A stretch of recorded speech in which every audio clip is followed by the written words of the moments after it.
फिल्मों से अगर बच्चे प्रभावित होने लगे आपके, तो बच्चों का दोष नहीं है, आपका दोष है कि आपने फिल्मों से ज्यादा राम कथा नहीं सुनवाई उन्हें, वरना तो सब ठीक हो जाता।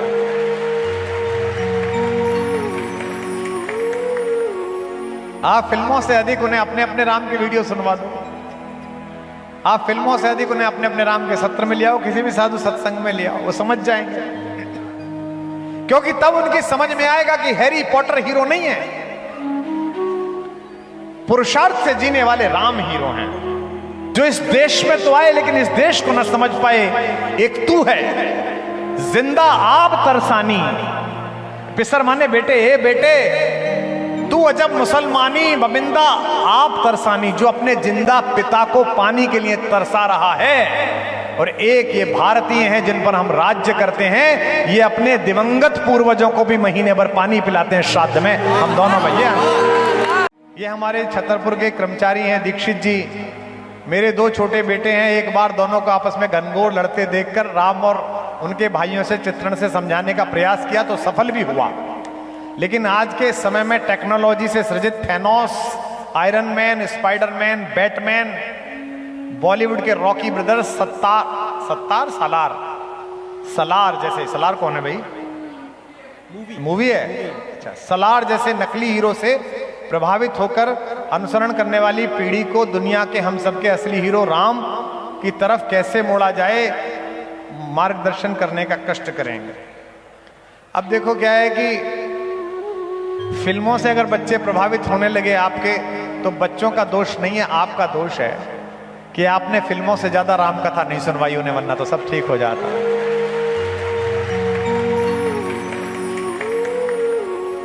आप फिल्मों से अधिक उन्हें अपने अपने राम की वीडियो सुनवा दो।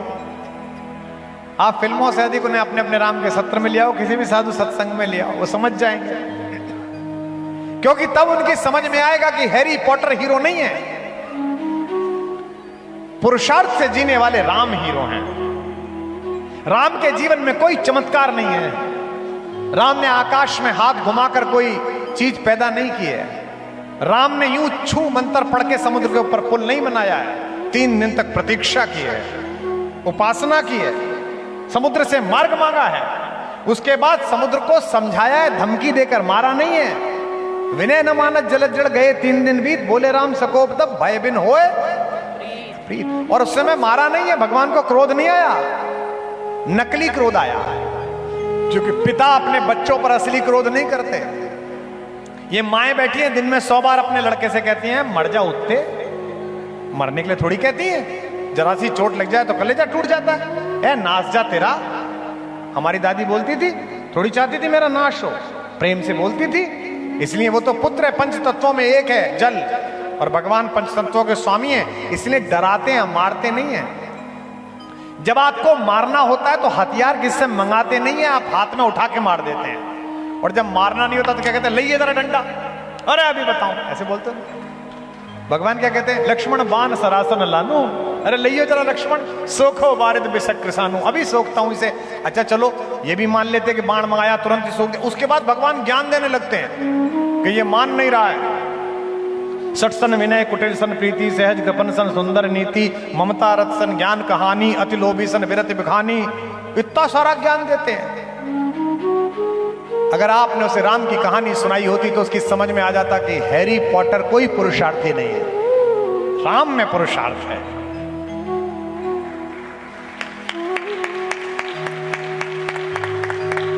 एक वलकल पहनकर निकला हुआ एक निर्वासित राजकुमार विश्व की सबसे शक्तिशाली सेना को उसके घर में घुस के मार के आता है, यह पुरुषार्थ है।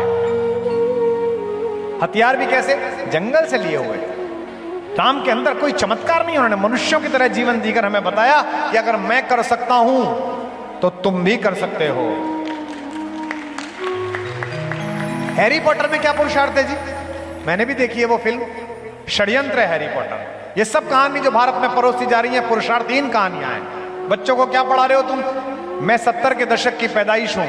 मैंने अपने बचपन में आरुणि पढ़ा, मैंने धौम्य पढ़ा, मैंने नचिकेता पढ़ा, मैंने प्रहलाद पढ़ा, मैंने ध्रुव पढ़ा, मैंने महाराणा प्रताप पढ़े, मैंने झांसी की रानी पढ़ी, और मैंने वो छत्रसाल पढ़ा कि बेतवा नदी का युद्ध याद अकबर को जब आ जाता था, सुनते हैं सोते सोते अकबर महलों में जग जाता था। मैंने वो पढ़ा यहीं से, प्रकाश भैया की कविता से। हमने छत्रसाल पढ़ा, हमने बहन को दिए गए भरोसे पर खरा उतरने के लिए मरने के बाद दोबारा जन्म लेने वाले हरदौल की कहानी सुनी। आप अपने पोते को क्या पढ़ा रही हो जी? अभी एक बिटिया आई थी, बैठी होगी, उसने मुझसे कहा कि आपसे मिलना था गुरुजी।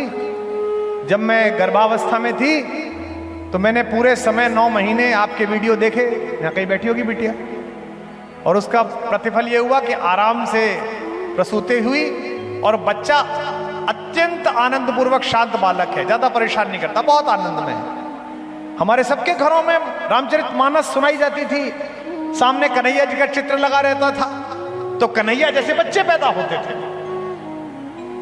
अब दिन भर एमटीवी सुन रही है, दिन भर कुछ और देख रही है, तो बालक भी ऐसे ही पैदा हो रहे हैं। हैरी पॉटर में क्या पुरुषार्थ है?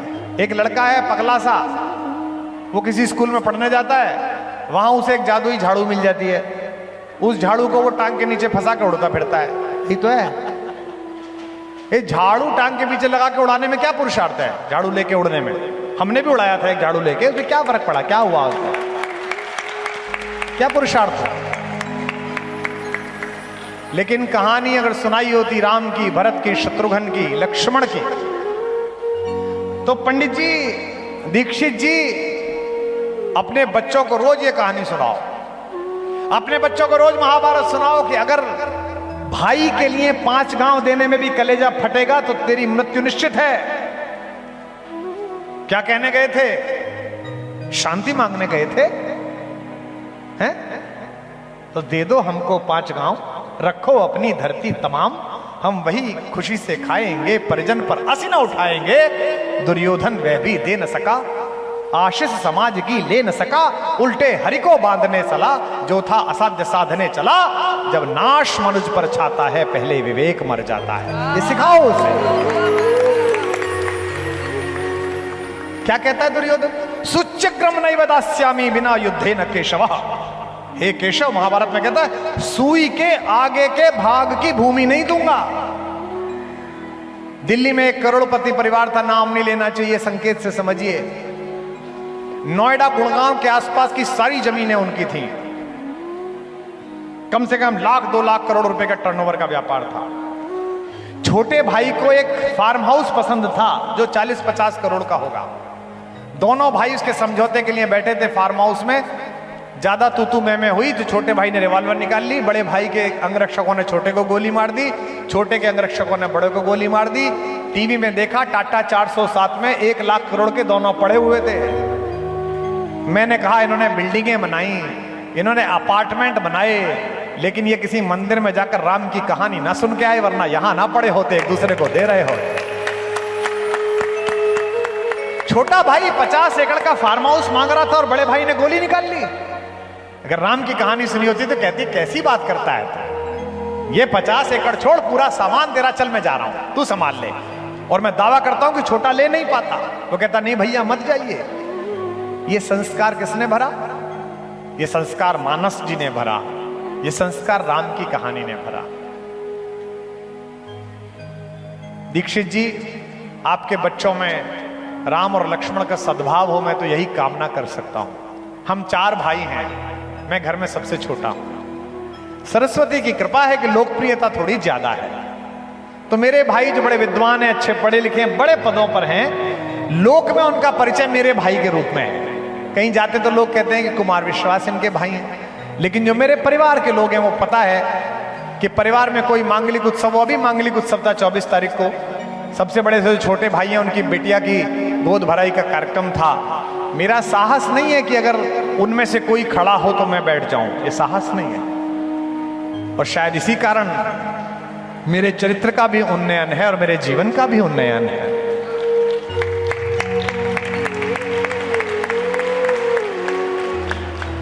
भगवान का राज्याभिषेक हो गया। अगले दिन सुबह उठ के चारों भाई गुरु वशिष्ठ जी के पैर छूने के गए। प्रातः काल उठ के रघुनाथा, मात पिता गुरु नावही। क्या बढ़िया जनता, इसको सब याद है। इसमें भी क्रम देखिए, माता जिसने पहले जन्म दिया, पिता जो जन्म का हेतु बना, और इस जन्म के बाद ज्ञान का जो दूसरा जन्म दिया वो गुरु ने दिया। तो माओ के पैर छूने के बाद चारों भाई वशिष्ठ जी के पैर छूने के लिए गए। सुनिए, आनंद आ जाएगा आपको।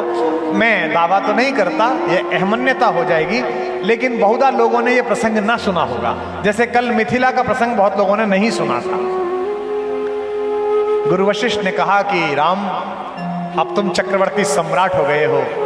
लक्ष्मण, तुम प्रधानमंत्री कार्यालय के मंत्री हो गए हो, सम्राट के। शत्रुघ्न, तुम अयोध्या की सेनाओं के सर्वोच्च सेनापति हो गए हो। भरत, तुमने तो एक नवीन आदर्श स्थापित किया है। राम, तुम्हारा जीवन पूरे विश्व के लिए अनुकरण का विषय बन गया है। पर मैं जानना चाहता हूं कि मेरे शिष्यों को मेरी सिखाई हुई विद्या याद है कि नहीं याद है। राम ने कहा, गुरुदेव, प्रयास तो पूरा है कि आपने जो सिखाया वो स्मरण रहे। वशिष्ठ ने पूछा कि परीक्षा लूं तुम चारों की? चारों शिष्यों ने कहा, जी गुरुदेव, परीक्षा लीजिए।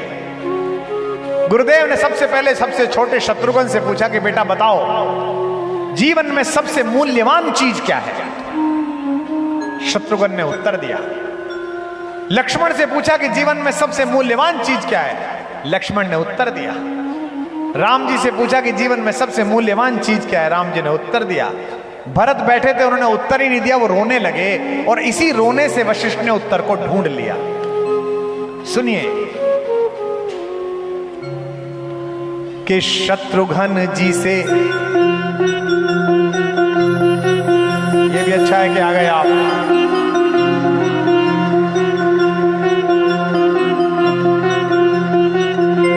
पधारिए पधारिए, मैं आप ही की प्रतीक्षा में था। जो सुना रहा था वो आपको सुनना चाहिए।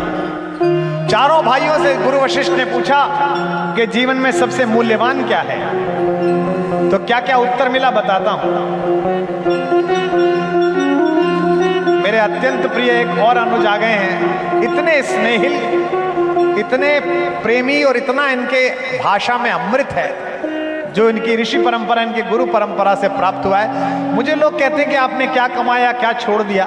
मैं कहता हूं, मुझसे सौभाग्यशाली कौन जिसके आप जैसे भाई हों, जिसके आप जैसे भ्राता हों। विराज, शत्रुघ्न जी से पूछा कि सबसे अनमोल क्या है। चारों भाइयों से गुरु वशिष्ठ ने सवाल पूछा राज्याभिषेक के बाद कि शत्रुघ्न जी से अनमोल कुछ पूछा गया।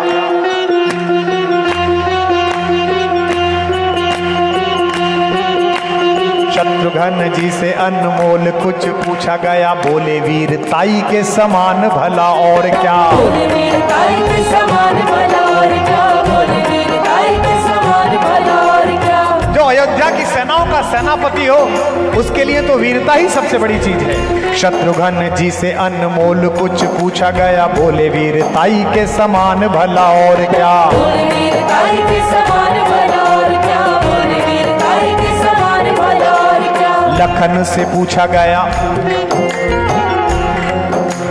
लखन से पूछा गया। लखन ने ऐसा कहा। लखन से पूछा गया। लखन ने ऐसा कहा, मेरी सीता माई के समान भला और क्या? मेरी सीता माई के समान भला और क्या? मेरी सीता माई के समान भला और क्या? राम जी से पूछा गया। अब इनकी बारी आई। राम जी से पूछा गया। राम मुस्काए बोले। राम जी से पूछा गया। राम मुस्काए बोले, जग की भलाई के समान भला और क्या? जग की भलाई के समान भला और क्या? जग की भलाई के समान भला और क्या? भरत के नयनों से, भरत के नयनों, भरत के नयनों से गिर के आंसू ये बोले। शब्द नहीं, सिर्फ आंसू।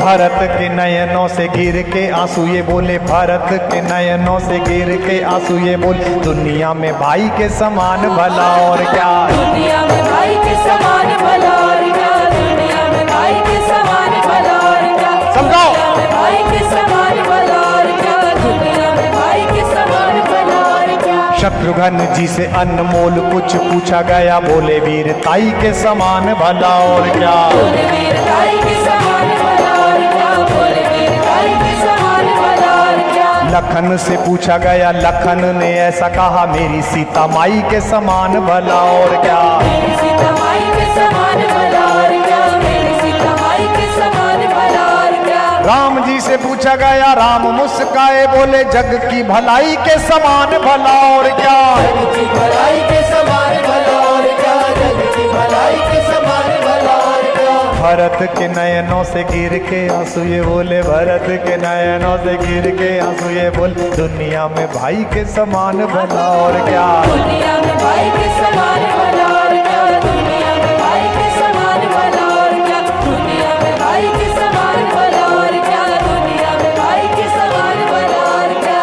बोलो भरत लाल की जय। तो दीक्षित जी आपके बच्चे देख रहे हैं, हैरी पॉटर आपके बच्चे देख रहे हैं, जो आपने लिखी है फिल्में, मैं तो पढ़ भी नहीं पाया कौन सी फिल्म लिख के भेजी है, तो भैया उनमें झगड़ा होगा ही। उन्हें मानस सुनाओगे कि जहां विश्व के एकमात्र उदाहरण है, दो प्रकार की संस्कृतियां, साहब मुझे क्षमा करेंगे कहते हो, एक संस्कृति है जो सत्ता के लिए अपने पिता को बंद कर देती है और आधी मटकी पानी और एक रकाबी शोरा और दो चपातियां देती है, जिसे औरंगजेब कहा जाता है। जब उसने शाहजहां को बंद करा तो शाहजहां शायर था फारसी का, उसने अपनी बेटी जहां आरा से कहा कि अपने भाई से कहो गर्मी बहुत हो रही है, ये मटकी थोड़ी आधी टूटी हुई है, अगर पूरी मटकी पानी दे दिया करे तो जरा मेरे दिन ठीक गुजर जाएंगे। जहां आरा ने कहा कि भैया अब्बा हुजूर चाहते हैं कि मटकी में पानी ज्यादा हो। झुंझलाए हुए औरंगजेब ने कहा उनसे कहो तमीज में रहें, मैं जिंदा छोड़े हुए हूं, ये बड़ी बात है, जितना पानी मिल रहा है पी लें। एक चिट्ठी फारसी में एक रुबाई लिखकर भेजी शाहजहां ने अपने बेटे को, ए पिसर तू अजब मुसलमानी, बापिदरे आप जिंदा तरसानी। हिंदी में बता देता हूं, आप अपनी संस्कृति पर गदगद हो जाएंगे, जय घोष गूंजेगा यहां। लिखा बेटा तू और मैं अजब प्रकार के इस्लाम मानने वाले आए, जो इस देश में तो आए लेकिन इस देश को न समझ पाए। एक तू है जिंदा आप तरसानी, पिसर माने बेटे, ए बेटे तू अजब मुसलमानी, बबिंदा आप तरसानी, जो अपने जिंदा पिता को पानी के लिए तरसा रहा है। और एक ये भारतीय हैं जिन पर हम राज्य करते हैं, ये अपने दिवंगत पूर्वजों को भी महीने भर पानी पिलाते हैं श्राद्ध में। हम दोनों भैया, ये संस्कृतियों का विभेद है, ये वैचारिकी का विभेद है। सत्ताओं से देश नहीं बनते, संस्कृतियों के पुनर्निरीक्षण से, उनके रक्षण से देश बनते हैं। लोग पूछते हैं ना कि इन मठों मंदिरों इन कथावाचकों का क्या योगदान है। नेता अक्सर पूछते हैं कि यहां बैठे हैं कई नेता, बुरा ना मान जाएं, कि साहब इनका क्या योगदान है। तुम ईंट मिट्टी से, संविधान की मान्यताओं से, नियमों से, कानूनों से किसी राष्ट्र का शरीर बना सकते हो, लेकिन उस राष्ट्र की सात्विक आत्मा का निर्माण तो साधु करता है, संत करता है, मठ करता है, तीर्थ करता है। दीक्षित जी आप पूछते हैं कि आप अपने दोनों बच्चों के बीच का संघर्ष कैसे टालें। श्रीमद् वाल्मीकि रामायण पढ़ाइए। इस श्लोक को मैंने आज से 5-6 वर्ष पहले रात्रि में 3 बजे पढ़ा तो आपकी भाभी जाग गई। वो सुबह उठती हैं 5 बजे पूजा करने के लिए। उन्होंने मुझसे कहा क्या हो गया। उन्हें लगा मुझको कोई समस्या हो गई, क्योंकि मैं हिचकियों से रो रहा था। मैं वाल्मीकि रामायण बंद करता था, फिर रोता था, फिर रोता था, फिर पढ़ता था। मैंने कहा कुछ नहीं, तुम सो जाओ, सुबह समझाऊंगा। राज्याभिषेक राम जी का हो गया। भरतलाल जी सबको धन्यवाद दे रहे हैं कि 14 वर्ष आपने मेरी बड़ी सहायता की। सेनापति को धन्यवाद दे रहे हैं। शत्रुघ्न को धन्यवाद दे रहे हैं कि बेटा तू छोटा है पर मैं तुझे धन्यवाद देता हूं, तू ही मेरे पास रहा। गुरु वशिष्ठ को चरण छू रहे हैं, माओ के पैर छू रहे हैं। कैकेयी के पास पहुंचे तो ठिठके, तो राम जी ने आंख तरेरी के सबसे पहले यहां वहां लेटे हैं। अब एक दृश्य आता है, आप भी रो पड़ेंगे बागेश्वर वालों। एक दृश्य आता है जहां वे माता सीता के सामने पहुंचते हैं। अब जटाओं से लिपटा हुआ शीश है और भारतेश्वरी माता सीता बैठी हुई हैं। उनके चरणों में भरतलाल अपना माथा रख देते हैं। कवि लिखता है, महाकवि लिखता है, कवियों का कवि लिखता है, जिसकी आदि कविता में वाणी कल्याणी ने प्रवाह पाया, जिसके कारण मुझ जैसा सामान्य शठ मूर्ख, एक सामान्य गृहस्थ अपनी बात कहने के योग्य हुआ इन लाखों हजारों लोगों में। वो मेरा बाबा, मेरा भगवान लिखता है कि इस सिर ने पैर को और पैर ने सिर को, दोनों ने एक दूसरे को धन्य किया। लंकेश्वर प्रणति भंग दृढ़ व्रतम तद्वन दम युगम। और अंत में लिखता अन्योन्य पावन मभूत भूवस समेत, दोनों ने एक दूसरे को पावन किया।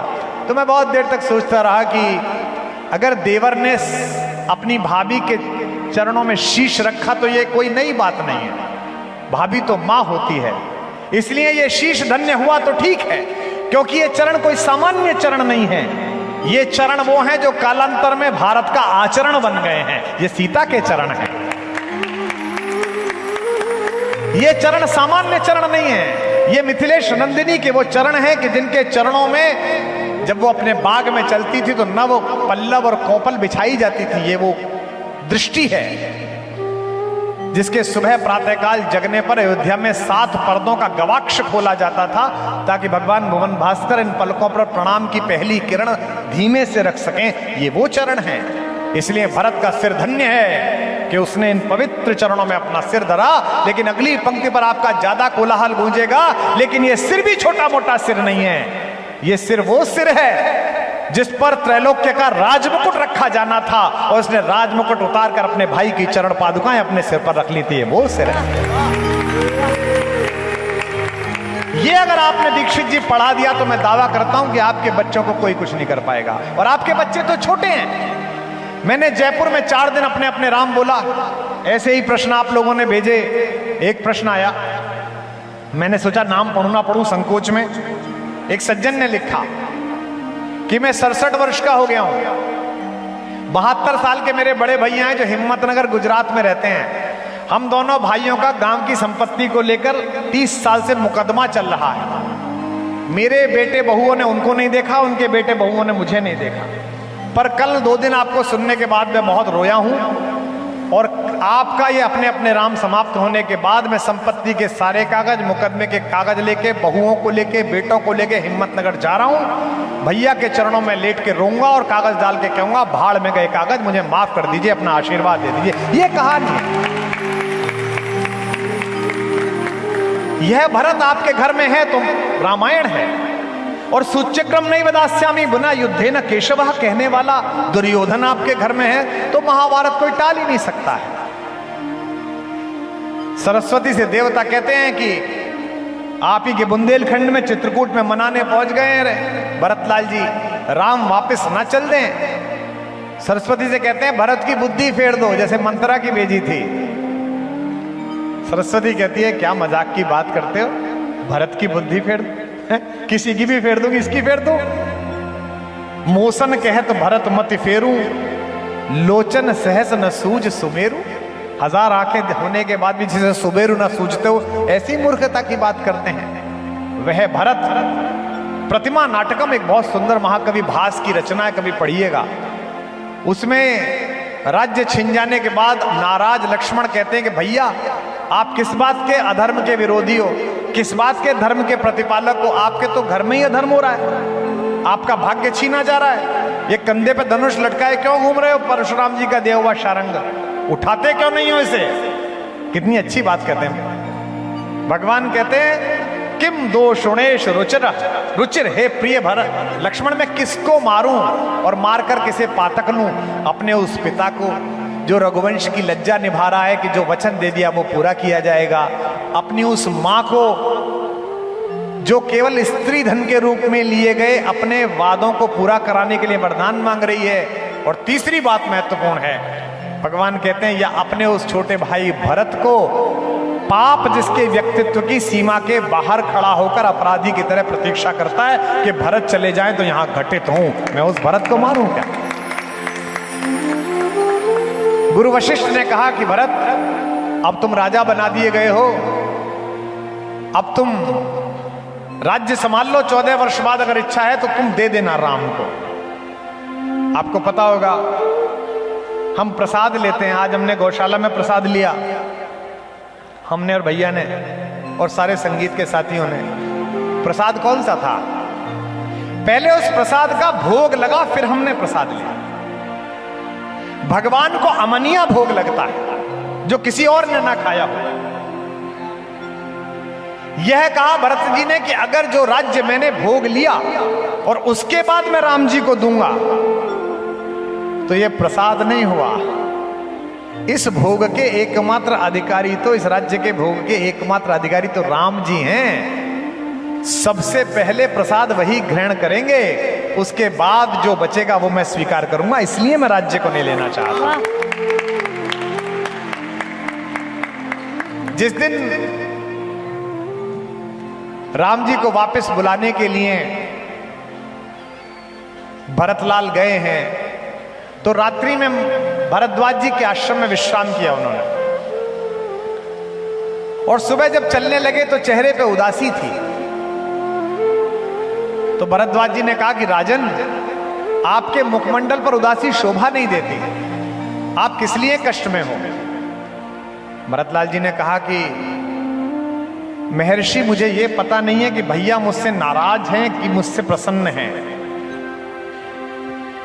मुझे यह पता नहीं है कि मैं पहुंचूंगा तो भैया दोनों हाथों से मेरा स्वागत करेंगे या मेरा तिरस्कार करेंगे, क्योंकि मुझसे अपराध बहुत बड़ा हुआ है। और बागेश्वर धाम वालों, दुनिया में अकेले भरत हैं जो उस अपराध की सजा पा रहे हैं जो उन्होंने किया भी नहीं है।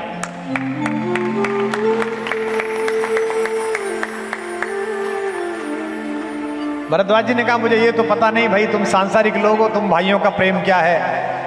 पर मैं इतना जानता हूं कि राम जब सुबह यहां से गए थे और पुरोहित को मैंने बुलाया था कि गंगा पार करनी है, अब पूजा अर्चना कर दो, तो भगवान ने हाथ में अक्षत ले रखा था और थाली ले रखी थी। जब तक पूजा अर्चना हो रही थी बड़े प्रसन्न मुख थे। जैसे ही पुरोहित के मुंह से निकला जम्बूद्वीपे भरत खंडे, भरत सुनते ही थाली हाथ से छूट गई और पृथ्वी पर रोने लगे, कहने लगे हाय भरत, हाय भरत। इसलिए मुझे पता नहीं कि प्रेम है कि नहीं है। अपने आंसू से, कविता का तत्व देखना आप, अपने आंसू से गंगा को धोते रहे, अपने आंसू से गंगा को धोते रहे, अपने आंसू से गंगा को धोते रहे, अपने आंसू से गंगा को धोते रहे, हाथ में जल लिए राम रोते रहे, हाथ में जल लिए राम रोते रहे, अपने आंसू से गंगा को धोते रहे, अपने आंसू से गंगा को धोते रहे, हाथ में जल लिए राम रोते रहे, हाथ में जल लिए राम रोते रहे, अच्युतम केशवम कृष्ण दामोदरम। आप आ गए उसलिए। केशवम कृष्ण दामोदरम, राम नारायणम जानकी वल्लभम। गाओ। राम नारायणं जानकी वल्लभं, राम केशवम कृष्ण दामोदरम, अच्युतम केशवम कृष्ण दामोदरं, राम नारायणम जानकी वल्लभम, राम नारायणं जानकी वल्लभं, राम नारायणं जानकी वल्लभं। नंगे थे पांव बावले के, जब मिलने पहुंचे भरत तो पैर कीचड़ में सने हुए भाग रहे हैं। कई बार होता है, अयोध्या जी जाओ, ब्रज में जाओ तो मैं तो चप्पल नहीं पहनता हूं, तो जब तक किसी से मिलने के लिए पहुंचो, किसी आश्रम में पहुंचो, किसी साधु संत से मिलो, नीचे से सारी धोती गंदी हो जाती है। ड्रेस वाले कहते हैं सर वैनिटी वैन में आ जाओ, थोड़ा कपड़े बदल लो। अबे मैंने कहा मूर्ख हो, इस रज में भगवान लोटा है और इससे बचने की कोशिश कर रहे हो, उसे तो सिर पे लगाओ, कहां पागल है।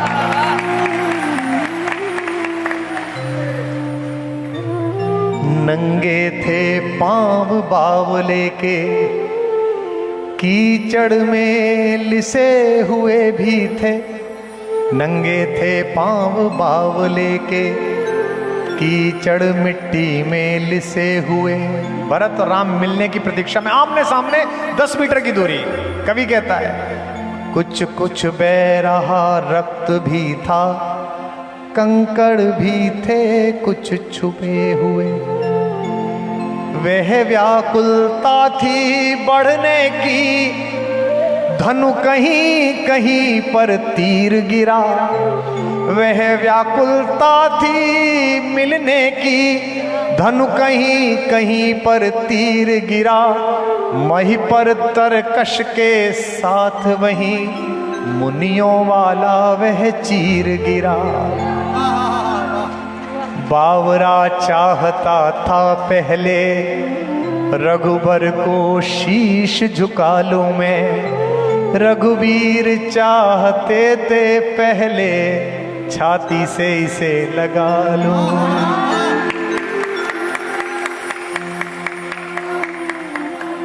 रघुवीर चाहते थे छाती से पहले इसे लगा लूं मैं।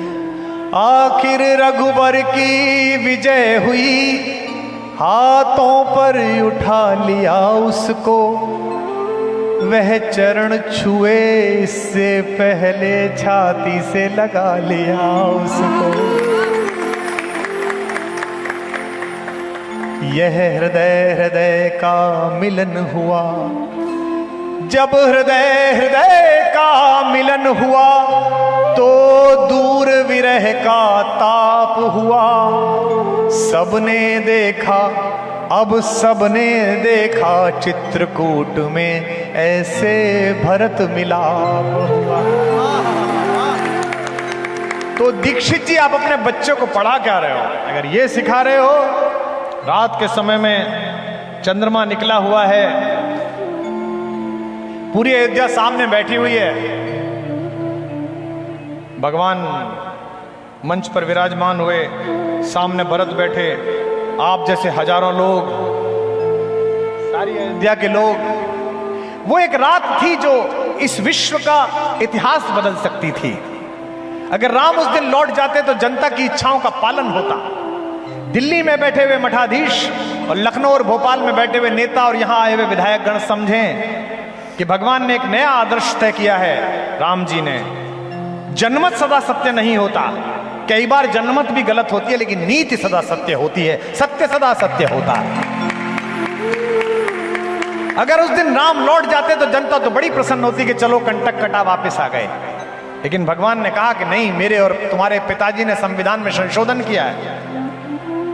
इसीलिए मैं सारे लोगों से कहता हूं कि भगवान अगर लड़कर अपने विग्रह में स्थापित हुए हैं रामचंद्र जी, तो मुझे इसका दुख नहीं है, मुझे इसका सात्विक स्वाभिमान है कि न्याय के देवता ने न्यायालय में लड़ा के अपना न्याय लिया। और आज ये मेरा छोटे भाई, मेरा अनुज मथुरा से आए हैं। मैं इसी व्यासपीठ से इसी शुभकामना को आपके संकल्प के बीच दोहराता हूं कि साल नहीं बीतेगा, जैसा उत्सव हमने अयोध्या में मनाया वैसा हम मथुरा में मना के मानेंगे, लेकिन सात्विकता से मनाएंगे। यह दो संस्कृतियों का अंतर है। एक कहती है कि इसमें जो लिखा है वही सत्य है, इसके बाहर गए तो सरतन से जुदा मार देंगे। एक हमारी संस्कृति है। ये किताब आई है सनातन धर्म क्या है मेरे छोटे भैया की, सबको पढ़नी चाहिए, बड़ी सरल है, मैंने भी पढ़ी। लेकिन इस किताब में भी 5 दोष जो मुझे दिखेंगे वो लिख के मैं फोन करूंगा कि भैया ये छूट गया, अगले संस्करण में ठीक कर लेना, और वो मानेंगे। ये कहां से आया है? ये परंपरा इस संस्कृति से आई है जहां आद्य शंकराचार्य, विश्व की सबसे बड़ी तेजस्वी विभूति, दक्षिण से चली और महेश्वर में मंडन मिश्र को शास्त्रार्थ के लिए आमंत्रित किया। मंडन मिश्र का क्या जलवा था। शंकराचार्य जी महेश्वर पहुंचे और किसी पनघट पे पनिहारिन से पूछा कि मंडन मिश्र का घर कहां है, तो पनिहारिन ने कहा जिस द्वारे पर तोता और मैना संस्कृत भाषा में द्वैत अद्वैत का शास्त्रार्थ करते मिले, वो महारथी मंडन मिश्र का घर है। इतना बड़ा महारथी था।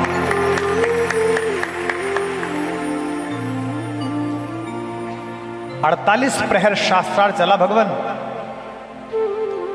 अब 2 विद्वान टकराए तो शास्त्रार्थ का रेफरी कौन बने? ये जवान लड़के जो आए, जज साहब आए, आज मिले थे। जज साहब मुझे माफ करना, सम्मान मत भेज देना इस बात पे, पहले ही बहुत मुकदमे मेरे ऊपर। हमको बताया गया कि इटली में 1878 में एक महिला हुई, लिंडा पोइट। वो पहली महिला वकील थी। इससे पहले स्त्रियों ने वकालत नहीं करी। इससे पहले स्त्रियां, तुम पढ़ते विदेश से हो इसलिए तुम ऐसा सोचते हो। 1800 साल पहले इसी पृथ्वी पर 2 विद्वानों ने तय किया कि कौन जज बनेगा। तो मंडन मिश्र ने कहा आप चुन लीजिए। तो मेरे शंकराचार्य ने जज चुना मंडन मिश्र की विदुषी पत्नी देवी भारती को, कहा ये जज बनेंगे। देवी भारती ने कहा कि मैं तो काम में लगी रहूंगी, लेकिन चिंता मत करो, निर्णय तुम दोनों का कर दूंगी। 3 दिन तक शास्त्रार्थ चला। रात को माता सो गई, सुबह गैया का दूध निकालने के लिए उठी, देखा दोनों शास्त्रार्थ कर रहे थे, चुप बैठे हुए थे, खामोश। दोनों ने माँ की ओर देखा कि निर्णय करो। माँ ने कहा मेरा पति हारा, शंकराचार्य तुम जीते। किसी ने पूछा कि कैसे पता चला? बोले नील कमलों की मालाएं 2 बनाकर मैंने दोनों के गले में डाल दी थी। उलझे हुए तर्कों के कारण, आक्रोश के कारण, घृणा के कारण, ज्वार के कारण जिसके हृदय में अग्नि थी, उसके कमल मुरझा गए, और विचार की शीतलता के कारण जिसके तर्कों में अकाट्य सत्य था, उसके कमल फूले रहे। शंकराचार्य के कमल खिले हुए हैं, शंकराचार्य जीते हुए। जब चलने लगे तो मंडन मिश्र का नाम बदल दिया, शिष्य के रूप में स्वीकार करके आद्य शंकराचार्य ने कहा सुरेश्वर मिश्र। मुझे इस वाचालता के लिए साधु संत क्षमा करेंगे, मैं धर्म का अधिकारी विद्वान नहीं हूं, अध्ययन और गुरु परंपरा में जो मिला उससे बोल रहा हूं। सुरेश्वर मिश्र ने कहा गुरुदेव आप तो केदारनाथ जी जा रहे हैं मंदिर का निर्माण करने के लिए, मेरे लिए क्या आज्ञा है? ये केवल भारत है जिसके पास अपने अनुशीलन और पुनर्पाठ की इतनी संभावना है। कहा आद्य शंकराचार्य जी ने, हे मेरे प्रिय शिष्य सुरेश्वर, तुम मेरे आज तक के लिखे हुए पर वार्तिक लिखो। 32 वर्ष की आयु में भगवान शंकराचार्य ने जो लिख दिया है वो कोई लिख नहीं सकता है। गंगा जी के सामने खड़े हो तो भी शंकराचार्य जी याद आते हैं। देवी सुरेश्वरी भगवती गंगे त्रिभुवन तारिणी तरल तरंगे शंकर मौलि विहारिणी विमले मम मत रास्ताम तव पद कमले।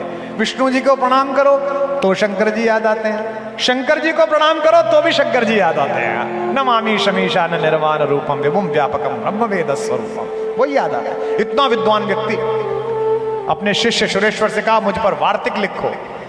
यहां जो संतगण बैठे हैं, जो विद्वान बैठे हैं, वे वार्तिक का अर्थ समझते हैं, लेकिन सामान्य जनता के लिए बता रहा हूं।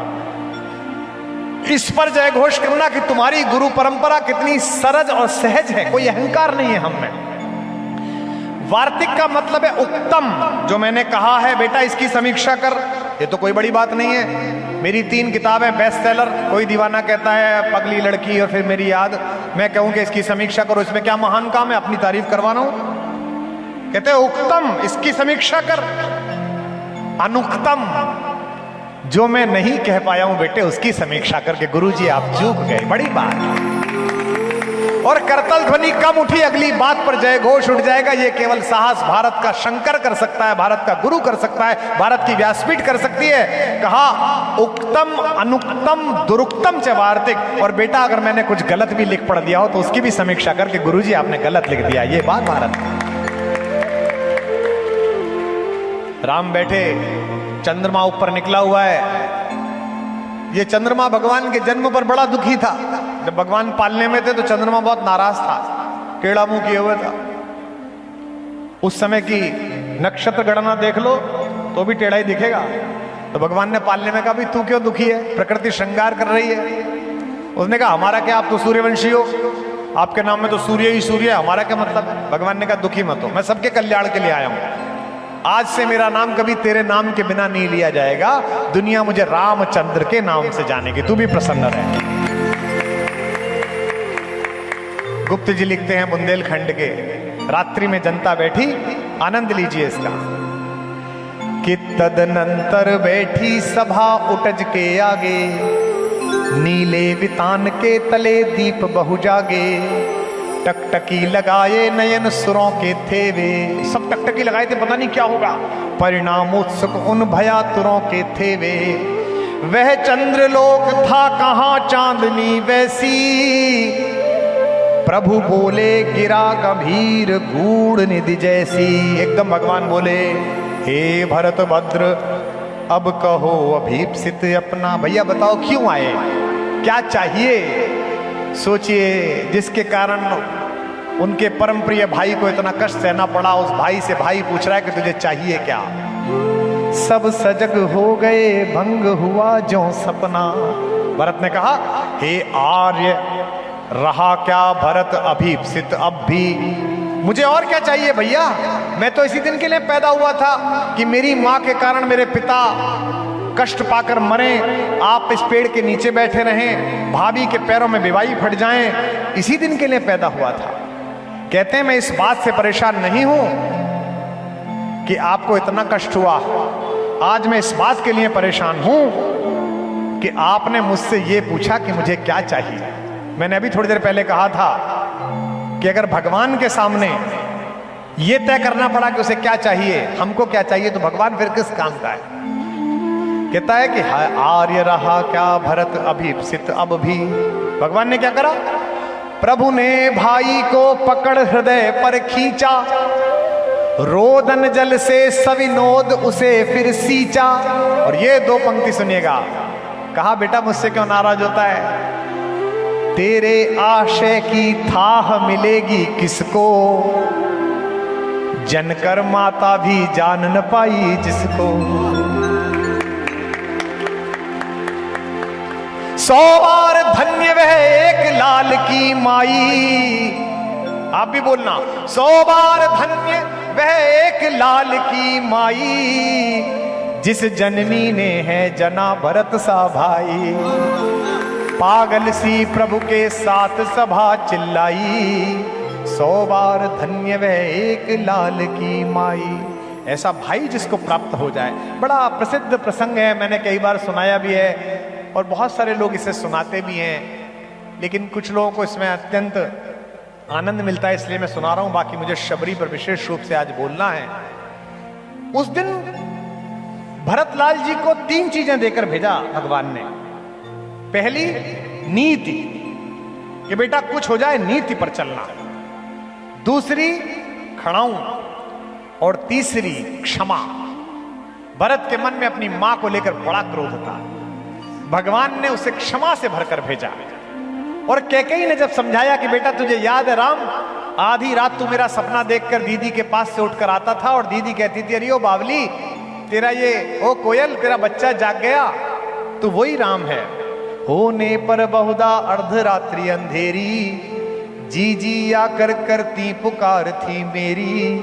लो कुहुकनी अपना कुहुक राम यह जागा, निज मंझली माँ का स्वप्न देख उठ भागा। तू वही राम मैं वही कैकेयी तेरी, होने पर बहुधा अर्धरात्रि अंधेरी। राम क्या कहते हैं, हे अम्ब तुम्हारा राम जानता है सब, इस कारण वह कुछ खेद मानता है कब। छोटे छोटे बातों में गुस्सा हो जाना, क्रोध हो जाने वाले लोगों, इस प्रसंग से दीक्षित जी ने इस बहाने याद दिलाया, यही ध्यान रखना कि अगर क्षमा इतनी बड़ी है जितनी राम में है, तो तुम्हारे घर में रामायण है। और अगर समाई इतनी भी नहीं है कि 5 गांव भी नहीं दे सकते, तो तुम्हारे घर की महाभारत को कोई टाल नहीं सकता। ये तय बात।